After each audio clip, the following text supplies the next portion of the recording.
नमस्कार दोस्तों, आज के इस लेक्चर के अंदर डिफरेंशियल इक्वेशन के अंदर एक और इम्पोर्टेंट चीज़ हम रिवाइज करने वाले हैं और 100% एक क्वेश्चन कन्फर्म यहाँ से पूछा जाता है। Linear differential equation with constant coefficient, अचर गुणांक वाले रैखिक अवकल समीकरण, और बिल्कुल सरल आता है। कई बार तो दो क्वेश्चन भी पूछे जाते हैं, CF और PI। और देखिए देखने में बड़ा लगेगा, अगर आपसे पूछेगा ना एग्जाम में CF निकालो, CF और PI दोनों अगर निकालने का कह दिया तो थोड़ा सा बड़ा हो जाएगा, लेकिन आप प्रैक्टिस करते हैं तो इतना कुछ हार्ड नहीं है। इसका आंसर बिल्कुल करेक्ट आपको मिलेगा। तो आपको करना क्या है कि ये एक ऐसा क्वेश्चन आए CF और PI निकालना, तो वो ज़रूर आपको सोल्व करना है। हालांकि कई बार क्या फ़र्क पड़ेगा, 1-2 मिनट का समय थोड़ा ज़्यादा लग सकता है, 2-3 मिनट इसके अंदर लग सकते हैं क्वेश्चन के अंदर, लेकिन आंसर आपका 100% आएगा। तो कई दोस्त कहते हैं कि ये क्वेश्चन बड़े होते हैं। तो देखिए एग्जाम के अंदर जो पिछले सालों में पेपर आए हैं उनमें सिर्फ इतना पूछता है आपसे, या तो ज़्यादातर CF पूछेगा, CF निकालो, या फिर आपको इक्वेशन है वो अचर गुणांक वाली वो 0 के बराबर दे देगा, तो यानी उसमें ऑटोमेटिक ही आपको CF निकालना पड़ेगा। फिर PI का तो निकालने का कोई मतलब नहीं, लेकिन कई बार CF और PI दोनों भी पूछ सकता है। तो उतनी कोई अगर दोनों पूछेगा तो बिल्कुल आसान सा क्वेश्चन आपको पूछेगा, यानी जिसमें टाइम आपको कम से कम लगे। तो थोड़ा सा इस क्वेश्चन को अच्छे से देख लेना, इस टॉपिक को अच्छे से देख लेना, इंपॉर्टेंट है एग्जाम की दृष्टि से। निश्चित तौर पर क्वेश्चन आता है, 2 क्वेश्चन भी एग्जाम के अंदर पूछे जाते हैं, कई बार सीधी नॉर्मल सी बात पूछ ली जाती है, तो ये थोड़ा सा ध्यान में रखना। अब देखिए, अब स्टार्ट करते हैं। Linear differential equation, linear differential equation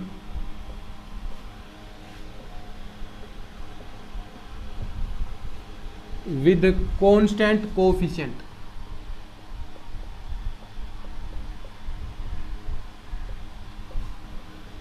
Hindi में कहेंगे अचर गुणांक वाले रैखिक अवकल समीकरण।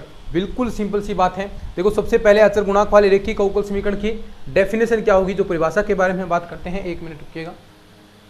अचर गुणांक वाले रैखिक अवकल समीकरण की परिभाषा, ठीक है। देखिए डेफिनेशन क्या होगी कि यदि देखो कोई अवकल समीकरण है, उसमें यदि y तथा इसके अवकलज, जो इसके अवकलज होंगे,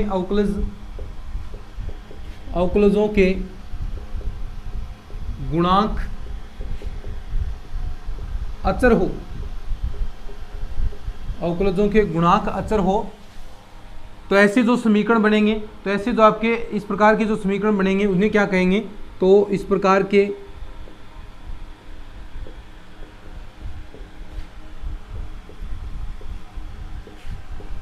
समीकरण अचर गुणांक वाले रैखिक अवकल समीकरण कहलाएंगे। रैखिक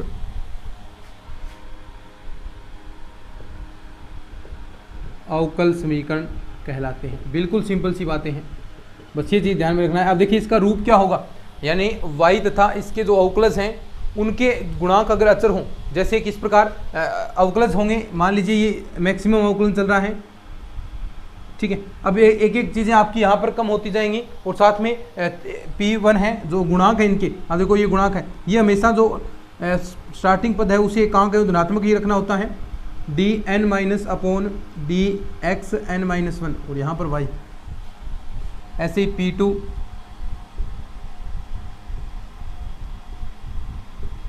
और ऐसे ये लास्ट में जाता जाता क्या हो जाएगा, 0 हो जाएगा, और लास्ट में क्या बचेगा, सिर्फ Pn, और बराबर Q। देखो ये Q क्या है, और ये P1 P2 P3 Pn तक ये क्या है। देखिए सबसे पहले तो ये हमने अभी बात की, क्या होनी चाहिए, ये अचर होनी चाहिए। तो P1 P2 P3 और ऐसे ऐसे Pn क्या है, अचर होंगे, अचर। तथा ये Q है, ये Q क्या होगा, या तो आपका अचर होगा, या तो ये आपका अचर होगा, या फिर ये आपका x का फलन होगा, अचर या फिर x का फलन। या तो ये आपका Q है, या तो ये अचर होगा, कांस्टेंट हो सकता है, कोई भी वैल्यू 1 दे दे, यहाँ पर 0 मान दे दे, तो यानी या तो ये आपका अचर होगा या फिर आपका ये x का फलन होगा। तो इस प्रकार की जो इक्वेशन बनेगी, इस प्रकार की जो डिफरेंशियल इक्वेशन बनती हैं, उन्हें अचर गुणांक वाले रैखिक अवकल समीकरण कहते हैं। अचर गुणांक वाले रैखिक अवकल समीकरण, थोड़ा सा दोबारा आप रिपीट कर सकते हैं। देखिए इतना ही चीज़ समझने वाली है, बाकी तो आगे कुछ है ही नहीं। अचर गुणांक वाले रैखिक अवकल समीकरण समझ में आ गया, यानी जो y हैं तथा इनके जो अवकलज होंगे, इनके जो गुणांक हैं, अवकलज तथा इनके जो गुणांक हैं वो अचर हों तो वो क्या होती है, अचर रेखिक अवकल समीकरण कहलाएगी, अचर गुणांक वाले रेखिक अवकल समीकरण। फटाफट इसको लिख लीजिए, फिर आगे कुछ और बातें हम करते हैं। ठीक है, अब देखिए अवकल संकारक के बारे में हम बात करते हैं। अवकल संकारक,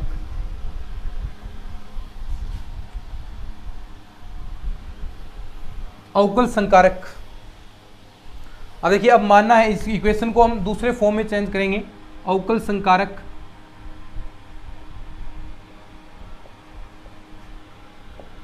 अवकल संकारक, अब देखिए d अपॉन डी एक्स, अब देखो इसको हम d अपॉन डी एक्स को हम मानेंगे इस प्रकार कैपिटल D।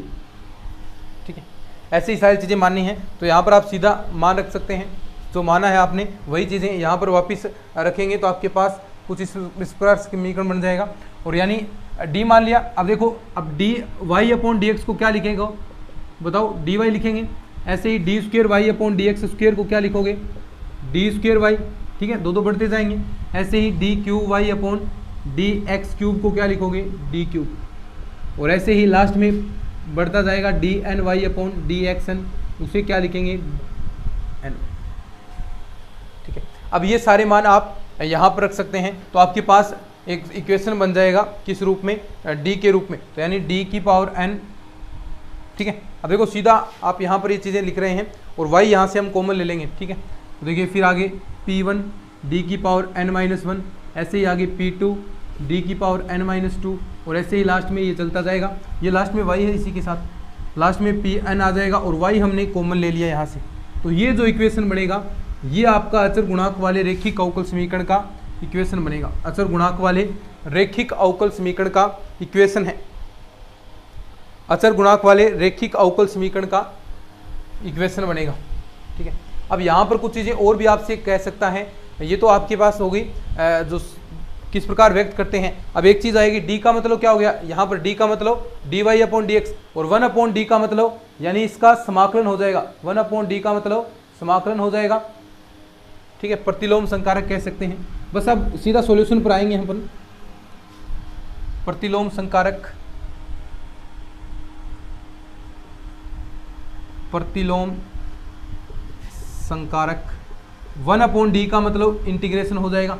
ठीक है, 1 अपॉन डी स्क्वेयर, अब देखो दो बार इंटीग्रेशन हो जाएगा, 1 अपॉन डी स्क्वेयर है तो यानी समाकलन करना है 2 बार बस। तो ये भी चीज़ें समझ गए, डी का मतलब तो अवकलन हो गया और 1 अपॉन डी का मतलब समाकलन हो गया। अब जहाँ पर भी 1 अपॉन डी दिखे तो यानी सीधा आपको इंटीग्रेशन करना है, तो कोई दिक्कत वाली बात नहीं। ठीक है, अब हम बात करते हैं इसके सॉल्यूशन के बारे में। अब अपन इसके बात करेंगे सॉल्यूशन के बारे में। ठीक है, अवकल समीकरण का हल, अवकल समीकरण का हल, अवकल समीकरण का हल, जो ये इक्वेशन आपने लिखी है इसका सॉल्यूशन किस प्रकार करेंगे, अवकल समीकरण का हल।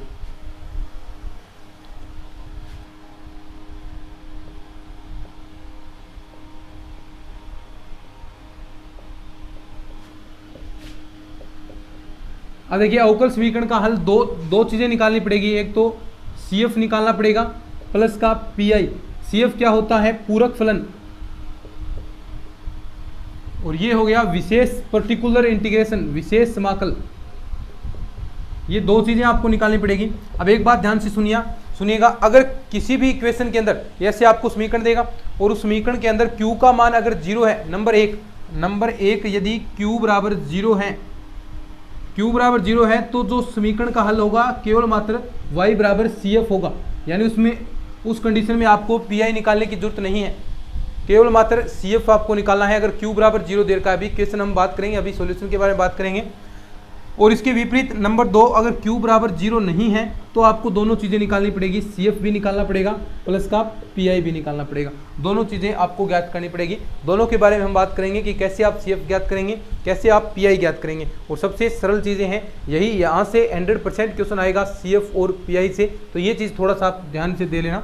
ठीक है, अब देखो अब बात करते हैं, सीधा मैं क्वेश्चन लिखूंगा, क्वेश्चन लिखकर कैसे आपको CF निकालना है। पहले हम बात करेंगे CF निकालने के लिए अगर आपको इक्वेशन के अंदर Q बराबर 0 नहीं दे रखा है तो भी आपको Q बराबर 0 लेना है। ठीक है, पहली कंडीशन यही होती है CF ज्ञात करने की कि Q बराबर आपको 0 लेना है। क्यू बराबर 0 लेना है, उसके बाद की आगे कंडीशन होगी। ठीक है, तो देखिए क्वेश्चन लिखता हूँ मैं सीधा, एक एक दो दो क्वेश्चन करेंगे अपन, फिर एक क्लास स्पेशल प्रैक्टिस की होगी जिसके अंदर बहुत सारे क्वेश्चन हम देखने वाले हैं।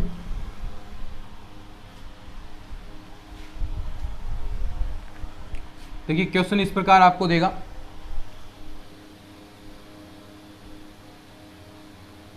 क्वेश्चन इस प्रकार आपको देगा, देखिए इस प्रकार दिया है d cube y upon d x cube बराबर आपको दिया है 3d square y upon d x square और प्लस का 4y बराबर 0। सबसे पहले तो देख सकते हैं आप, ये अचर गुणांक वाले रेखीय अवकल समीकरण का मानक रूप की तरह है। अब देखिए इस चीज़ में मैंने आपको क्या बताया, सबसे पहले तो इसे फॉर्म में हम कन्वर्ट करेंगे। किस फॉर्म में, देखिए यहाँ से ध्यान से देखेंगे तो ये सारा पार्ट इधर ले आएंगे, तो डी क्यूब माइनस का 3d स्क्वेयर प्लस का 4 और बाहर आ गया y बराबर 0। तो सबसे पहला तो देखिए 0 आ गया, तो आपको पूरक फलन ही ज्ञात करना है, और हम सीख ही रहे हैं यही कि पूरक फलन कैसे ज्ञात करना है, पूरक फलन ज्ञात करना, यही चीज़ हम सीख रहे हैं। पूरक फलन CF, यानी आप CF कैसे ज्ञात करेंगे, ये चीज़ हम सीख रहे हैं। तो CF ज्ञात करने के लिए सबसे पहले तो q बराबर 0 होना चाहिए। इस क्वेश्चन के अंदर आगे वाले ने q बराबर 0 देर का है, नहीं देर का तो आपको q बराबर 0 मान लेना है। ठीक है, तभी CF निकलेगा। q बराबर यहाँ पर 0 रख लें, कोई अगर मान लीजिए x स्क्वायर ऐसा देर का है तो यहाँ पर q बराबर 0 आप ले लेंगे। ठीक है, फिर आपका CF निकल जाएगा, लेकिन यहाँ पर देर का अपन को। फिर उसके बाद देखिए d बराबर m प्रतिस्थापित करना है, d बराबर m प्रतिस्थापित। ठीक है, और कंपटीशन की दृष्टि से आप सीधा हम रखें, क्योंकि ये चीज़ें जची हुई अपने बीएससी के अंदर हमने ऐसी चीज़ें पढ़ी हैं, तो अब सीधा आप डी से मान नहीं निकाल सकते, ऐसा थोड़ा सा आपको गड़बड़ लगेगी। इससे अच्छा है कि डी बराबर आप हम रख लें पहले ही। ठीक है, 3m स्क्वायर प्लस का 4 बराबर 0। अब m का मान आपको ज्ञात करना है। अब देखिए, अब यहाँ पर इस प्रकार आप q वाला सोल्व नहीं कर सकते ऐसे, तो यहाँ पर एक मान रखकर देख लो कि जहाँ पर ये 0 हो रहा है। अब मैं अगर यहाँ पर m बराबर -1 रखता हूँ, m बराबर -1, देखिए m बराबर मैं -1 रखूंगा तो ये समीकरण को संतुष्ट करेगा और 0 आएगा। देखो -1 -3 -4 हो गया, प्लस का 4 यानी 0 संतुष्ट कर रहा है। तो ये m इधर लाएंगे, देखो इधर लाएंगे तो m + 1 बराबर 0। ये क्या बन गया, m + 1 आपका एक गुणनखंड बन गया इसका, यानी अगर इसका इसमें भाग देंगे तो आपको ये पूरा पूर्ण रूप से भाग जाएगा, तो ये गुणनखंड बन गया। तो अब सीधा मैं इसके अंदर भाग दूंगा तो एक शॉर्ट इक्वेशन और बन जाएगी 2 में। अब 2 में बन गई, दो को आप सोल्व कर सकते हैं, टुकड़ा विधि से कर सकते हैं, श्री धराचार्य सूत्र से निकाल सकते हैं। तो एक मान तो आपके पास इस प्रकार आ गया। ऐसे मान आपको ज्ञात करने हैं हमके। तो देखिए अब इसको हम सोल्व करते हैं, आगे सोल्व करते हैं। देखिए इस प्रकार लिखेंगे m³ माइनस का 3m स्क्वायर प्लस का 4।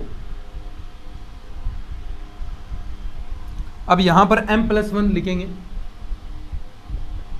ठीक है, अब देखिए अब इसको सोल्व करते हैं। देखिए थोड़ा सा स्पीडली काम करेंगे, 1-2 बार प्रैक्टिस करेंगे तो ऑटोमेटिक काम ये आपका कंप्लीट हो जाएगा, गलतियां नए के बराबर होंगी इसमें। तो देखो m स्क्वायर जाएगा तो m³ आ गया यहाँ पर, फिर यहाँ पर क्या है, देखो प्लस का m स्क्वायर, चिन्ह बदले जाएंगे, ये माइनस का हो गया, ये कैंसिल हो गया, यहाँ कितना आएगा माइनस का 4m स्क्वायर प्लस का 4। अब देखिए कैसे कटेगा ये, इसको काटना है पहले, तो माइनस का 4m से मैं गुणा करा देता हूँ, माइनस का 4m, तो माइनस का 4m से गुणा करूँगा तो माइनस का 4m स्क्वायर माइनस का 4m यहाँ पर आ जाएगा। ठीक है, अब देखो चिन्ह बदलेंगे, प्लस का ये इससे कैंसिल, बचेगा क्या 4m प्लस का 4। अब देखो कितनी बार जाएगा, प्लस के 4 से। देखो ये नॉर्मल चीज़ें आपको आनी चाहिए, ये नॉर्मल चीज़ें हैं, ये चीज़ें आपको आनी चाहिए भी। ठीक है, क्योंकि ये चीज़ें अब नहीं सिखाई जा सकती आपको कि इस प्रकार कैसे आप भाग देंगे। ये आप 10वीं क्लास के अंदर सीख चुके हैं और बार बार इन चीज़ों का प्रयोग करें। रीट की तैयारी की है आपने, वहाँ पर भी ये चीज़ें काम में आई है। तो ये भाग देना तो सबको आता ही है और मेरे ख्याल से आना भी चाहिए भाई, नहीं आता है तो सीख लेना। ठीक है, तो यानी ये आपके पास गुणनखंड बन गया। तो यानी टोटल आप कह सकते हैं कि किस प्रकार आपकी इक्वेशन प्राप्त हुई आपको, ऐसे m + 1 इंटू में m स्क्वायर माइनस का 4m प्लस का 4 बराबर 0, ये इक्वेशन प्राप्त हुई आपको। अब देखो इसको आप बना सकते हैं कैसे, m + 1 m - 2 का होल स्क्वायर बराबर 0। m के मान देखिए क्या आ गया, m का मान एक तो यहाँ तुलना कराएंगे -1 आ गया और 2 1 से आएंगे 2 2। ठीक है, अब देखिए, अब m के मान पर आपका सॉल्यूशन डिपेंड करेगा।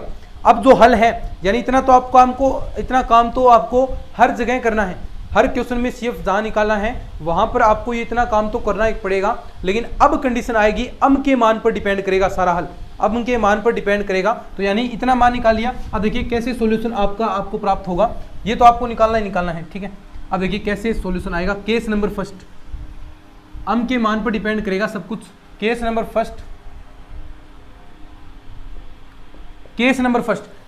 फर्स्ट क्या कहता है कि सहायक समीकरण के जो मूल है वास्तविक तथा भिन्न भिन्न हो। सहायक समीकरण के मूल है वो वास्तविक तथा भिन्न भिन्न हो, यानी मूल है वास्तविक तथा भिन्न भिन्न हो। अब यहां पर देखो वास्तविक तो तथा है लेकिन भिन्न भिन्न नहीं है। क्यों? क्योंकि देखो दो मान एक जैसे हैं, इसके लिए अलग होगा, जो दूसरा केस होगा उस पर हम बात करेंगे। अगर अलग अलग हों, यानी m1 m2 m3 ऐसे मान आपके अलग अलग हों, तो आपका सॉल्यूशन क्या होगा, y बराबर सबसे पहला c1, ये कांस्टेंट लेना है, e की पावर m1x, ध्यान से देखते जाइए, e के m1 का मान e के रूप में लगाना है। अलग अलग हो तो c2 e की पावर m2x, ऐसे ही आगे आगे बढ़ता जाएगा cn e की पावर mnx। तो ये आपका सॉल्यूशन आएगा कब, जब केस नंबर फर्स्ट है मूल आपके वास्तविक हैं तथा भिन्न भिन्न है। ये पहली कंडीशन है। दूसरी कंडीशन क्या कहती है, नंबर 2 केस 2, मूल क्या है, वास्तविक तथा समान है, वास्तविक तथा समान हो। मूल आपके वास्तविक तथा समान है। तो देखिए मान लीजिए सबसे पहले हम कंडीशन मानते हैं कि जो दो मूल हैं आपके m1 बराबर m2 बराबर m, दो मूल आपके समान है जैसे उस क्वेश्चन में दे रखा है, और बाकी जो मूल हैं वो आपके अलग अलग हैं। तो देखिए कैसे होगा, दो मूल समान है, पहली कंडीशन में दो मूल हमने समान लिए हैं, तो क्या होगा देखिए y बराबर सॉल्यूशन c1 पहला सीधा आ गया प्लस का c2x, दो मूल समान है तो दोनों मूलों को कैसे लेंगे, फिर ब्रैकेट में e की पावर mx, यानी जो हमने माना है जो बराबर समान मान है, अब ये इस प्रकार आ जाएगा। प्लस का आगे जो चीज़ें हैं वो सेम टू सेम चलती जाएंगी। कैसे, आगे c3 आ गया, ठीक है, e की पावर m3x आ गया, ऐसे ही ये आगे बढ़ता जाएगा और कहाँ तक cn e की पावर mnx, ठीक है, ऐसे ये चीज़ें आगे बढ़ती जाएंगी। तो ये हो गया। अब देखो इस समीकरण का आप सॉल्यूशन निकाल सकते हैं जो भी आपने क्वेश्चन किया है। कैसे होगा, देखो y बराबर c1 प्लस का c2x और e की पावर mx होता है, e की पावर कितना 2x प्लस का c3 और e की पावर माइनस x आएगा ना, क्योंकि -1 है तो माइनस का x। तो ये सॉल्यूशन आ जाएगा आपका। ये क्या गया, हल नहीं आया है, ये वैसे तो इस समीकरण का हल हो जाएगा, लेकिन ये क्या आएगा, CF आएगा, क्योंकि पूरा समीकरण का हल निकालना है तो वो CF प्लस PI होगा। अभी हमने एक पार्ट ही निकाला है, एग्जाम में ये बहुत तगड़ी संभावना बनती है कि आपसे वो पूछेगा, क्वेश्चन देगा और उसका पूछ लेगा कि इसका CF ज्ञात करो, इतना ही पूछेगा, क्योंकि इसमें भी देखिए ज़्यादा टाइम तो नहीं लगेगा, लेकिन फिर भी बेहतरीन क्वेश्चन बन सकता है इसके अंदर CF और PI निकालना, और आपसे PI भी पूछ सकता है कि इसका पर्टिकुलर इंटीग्रल निकालो, तो वो चीज़ें भी आपसे पूछ सकता है, ठीक है। ये तो हो गया केस नंबर 2। केस नंबर 2, अब देखो केस नंबर 3 हम बात करते हैं, जब सहायक समीकरण के मूल सम्मिश्र संख्या में हो, जब सहायक समीकरण के मूल हैं वो अगर सम्मिश्र संख्या में आपको प्राप्त होते हैं तो आप कैसे सोल्व करेंगे। सहायक समीकरण के मूल हैं सम्मिश्र संख्या हो,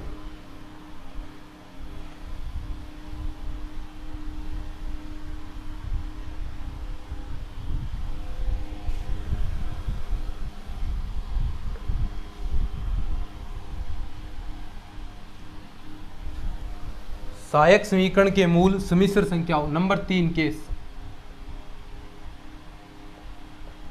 सहायक समीकरण के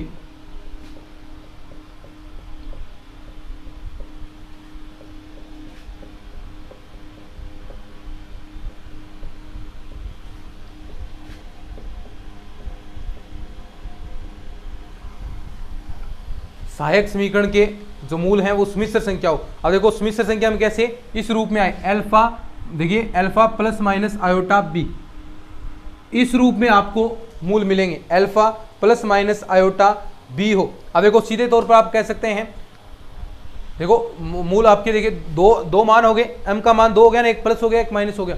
अब इस रूप में है तो आपको किस प्रकार मान निकालना है, देखिए सबसे पहले देखो यहाँ पर ई की पावर अल्फा एक्स कॉमन निकालेंगे, ठीक है, C1 कोस बीटा एक्स, एक तो ये हो जाएगा, प्लस का C2 साइन बीटा एक्स, ये होगा अल्फा प्लस आयोटा बी है, तो CF आप ऐसे ज्ञात करेंगे, बाकी जो मान बचे हैं वो जैसे चल रहे हैं वैसे ही आ जाएंगे, C की पावर 3 ई की पावर M3x आ गया, ऐसे ही आगे आगे बढ़ता जाएगा। ये तो हो गई पहली कंडीशन। इसी का दूसरा फॉर्म भी हो सकता है, इसका दूसरा फॉर्म भी कैसे, दूसरा तरीका करने का क्या, ई की पावर अल्फा एक्स तो यहां पर आ गया, ठीक है, अब यहां पर क्या आएगा, देखो C1 अगर साइन ना ले तो कोस बीटा एक्स प्लस का C2, देखो C1 cos beta x plus का कोस बीटा एक्स प्लस का C2, और प्लस का आगे वाले तो सेम टू सेम चीज़ें चलती जाएंगी, प्लस का C3 ई की पावर M3x, और आगे आगे ये चीज़ें बढ़ती जाएंगी। तो सीधा आप ये सीधा गुणा करा सकते हैं इसके साथ, कोई फर्क नहीं पड़ेगा। तो यानी ये भी आपका सोल्यूशन होगा। अगर ये तो हो गया एक आया है, अब ऐसे ही दो मूल आ जाए समान दे, यानी दो मूल आ जाए, दो मूल समान हो, दो मूल समान हो, अब दो मूल समान हो यानी अल्फा प्लस माइनस बीटा दो मान आ जाए एक जैसे, ऐसे ही ऐसे दो मान आपके पास आ गए, तो आप कैसा सोल्यूशन निकालेंगे, सीधा सीधा आपको याद रखना है, और कुछ इसके अंदर दिक्कत वाली बात नहीं कि ई की पावर अल्फा एक्स, देखिए पहला फॉर्म इस कोस के रूप में आ जाएगा और दूसरा आपका साइन के रूप में आ जाएगा, तो दो मूल समान आएंगे, तो C1 प्लस का C2x। अब देखो इसके अंदर दो मान एक जैसे आएंगे ना, देखो यहाँ पर दो, तो देखो साइन वाले दो एक जैसे हो गए, वही सेम टू सेम प्रोसेस लग जाएगी। एक मिनट भी, लाइट थोड़ी कम होगी, वही सेम टू सेम चीज हो जाएगी। क्या कि जो आपने पढ़ा था C1 प्लस C2, जो अभी हमने बात की थी, दो अगर समान हो तो वही कंडीशन यहाँ लागू हो जाएगी, दो समान वाली कंडीशन, तो C1 C2 cos beta x, और ऐसा ही साइन वाले दो मान समान होंगे तो साइन वाले के लिए लग जाएगी क्या, C3 ई की पावर अल्फा एक्स, तो यहाँ पर आएगा C3 प्लस का C4x और साइन बीटा एक्स, और बाकी जो सेम है C5 ई की पावर M5x, ये सेम टू सेम आपके चलते जाएंगे। तो ये आपको CF निकालने, इस तरह CF निकलेंगे। तीनों चारों फॉर्मूले आपको याद होने चाहिए, बार बार आप इनको लिख लिख कर याद कर सकते हैं, क्योंकि बहुत इंपॉर्टेंट चीज़ें हैं ये। CF निकालना, सीधा सीधा क्वेश्चन आएगा एग्जाम के अंदर कि निम्न समीकरण देगा, अवकल समीकरण देगा और कहेगा कि इसका आपको CF ज्ञात करना है, कुछ भी चेंज नहीं होगा, सीधा सीधा क्वेश्चन आएगा एज इट इज। एक क्वेश्चन आपको मैं करवा के दिखाऊंगा कि कैसे आप CF ज्ञात कर सकते हैं। तो मेरे ख्याल से आपको समझ में आया है। फटाफट इस फॉर्मूले को, बस ये फॉर्मूले याद रखने हैं भैया आपको, ये फॉर्मूले याद रखो फटाफट, ये 3-4 फॉर्मूले, और वैसे आपको याद भी होंगे। मैंने बहुत बेहतरीन तरीके से जब ये क्लासेज हुई थी अपनी, तो पूरा बेहतरीन तरीके से डेडिकेटेड क्लासेज आपको मैंने समझाया है, एक एक चीज़ टू द पॉइंट हम चले हैं, तो आपको समझ में आना भी चाहिए ये, ठीक है। अब देखो एक क्वेश्चन करते हैं, फिर उसके बाद बाकी पार्ट है वो नेक्स्ट क्लास के अंदर। PI निकालना नेक्स्ट क्लास में सीखेंगे, PI निकालना हम नेक्स्ट क्लास में सीखेंगे। एक क्वेश्चन कर लेते हैं अपन।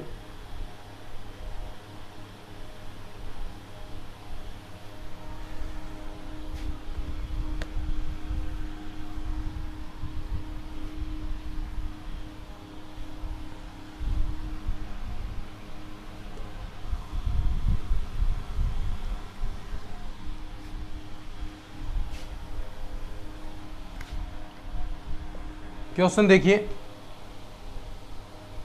आपको प्रैक्टिस करनी है और आपके पास नोट्स नहीं है तो टेलीग्राम से नोट्स डाउनलोड कर लेना। मैंने पूरे नोट्स आपको कराए हैं और उनमें क्वेश्चन भी आपको बहुत सारे एक्स्ट्रा मैंने दे रखे हैं, तो वो चीज़ें भी आपको देख लेनी है, ठीक है। क्वेश्चन देखिए किस प्रकार दे रखा है आपको, d² प्लस का d प्लस का 1 y बराबर 0, y बराबर 0, ये क्वेश्चन है। देखिए सबसे पहला CF ज्ञात करने के लिए क्या करेंगे, d बराबर m प्रतिस्थापित करेंगे, m रखेंगे तो m² प्लस का m प्लस का 1 बराबर 0। m का मान निकालना है, द्विघात समीकरण है, टुकड़े होंगे नहीं, तो श्रीधराचार्य फॉर्मूला आप लगा सकते हैं। श्रीधराचार्य फॉर्मूला क्या कहता है, माइनस का b, तो देखिए माइनस का b यहाँ पर कितना आएगा, माइनस का 1 आ गया, प्लस माइनस √b², तो 1 माइनस का 4ac सभी के साथ 4 अपोन में 2a, तो देखिए m का मान कितना आ गया, माइनस का 1/2 प्लस माइनस, ये देखिए काल्पनिक बनेगा ना, तो ये आप लिख सकते हैं, देखो √ आइटा यहाँ पर काल्पनिक बना, देखो √3 अंदर आएगा और यहाँ पर √-1 भी बचेगा, तो √3/2 है आयोटा।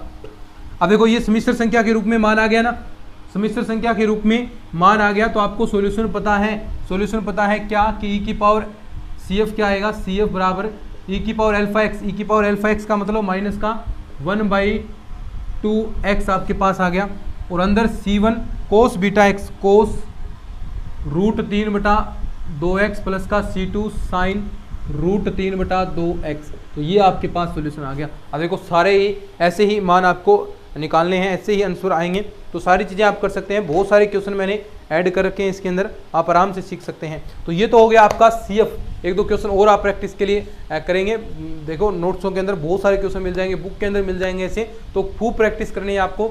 ये मैंने चीज़ें समझा दी, और भी मैं एक स्पेशल प्रैक्टिस की क्लास अपने आती है तो उसके अकॉर्डिंग कराएंगे, तो उसमें भी बहुत सारे क्वेश्चन मैं आपको करवाने वाला हूँ, ताकि आपकी प्रैक्टिस भरपूर हो, उसके साथ में कंसेप्ट तो आप सीख रहे हैं। ठीक है, तो आपको ये समझ में आया है। नेक्स्ट क्लास में PI निकालना हम सीखेंगे, CF सीख के अब नेक्स्ट क्लास में PI और निकालना सीखेंगे। तो चलिए आज की इस वीडियो में इतना ही, मिलते हैं नेक्स्ट क्लास में, तब तक के लिए धन्यवाद। जय हिंद, जय भारत।